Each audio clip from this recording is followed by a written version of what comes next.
It is Team GP codes.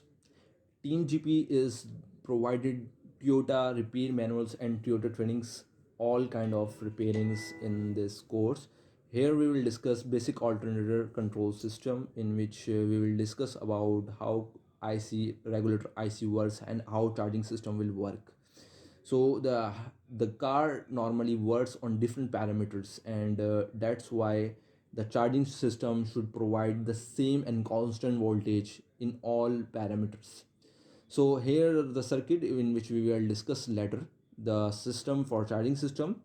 In the conventional charging system, in the battery system, it is carry out the constant voltage in driving conditions. However, the power generation by alternator increase the engine load, leading and increase the amount of fuel, which affect fuel consumption. A charging control system aims to reduce the fuel consumption by adjusting the amount of power generated by alternator too much to match the driving condition.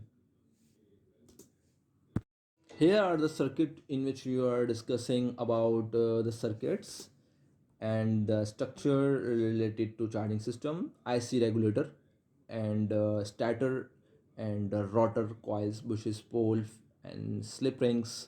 So this is the circuit in which we are discussing about how it works. So first of all, the switch ignition on, and the voltage and going toward the transistor to M dash IC, and the first energize the rotor coil.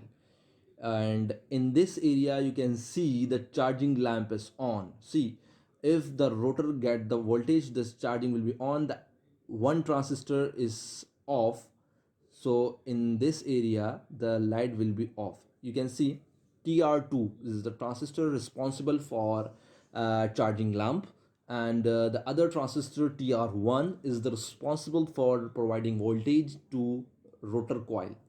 And you can see here in the three phase winding on stator, in which it's providing the voltage. So you can see here the this transistor TR1 is on, and it's operates the other side voltage to the rotor coil, so the rotor coil will be energized. Furthermore, it will provide the 0 volt to the alternator, because the alternator is not started. TR2 is started, TR2 on the light. Again, if we will see, the stator provide the voltage 1 first for rotor, coil 2 then provide to the battery also. Means if you start the alternator on battery first, so it will run for some times, for some consumption you can see. So it will run for some time. After that, the rotor voltage will be drop and the alternator production will be stopped.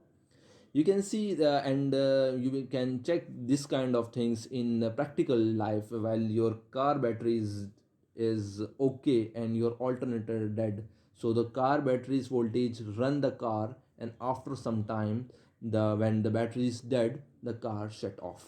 So here is the thing in which alternator sustain itself also, plus it's giving the voltage to the battery.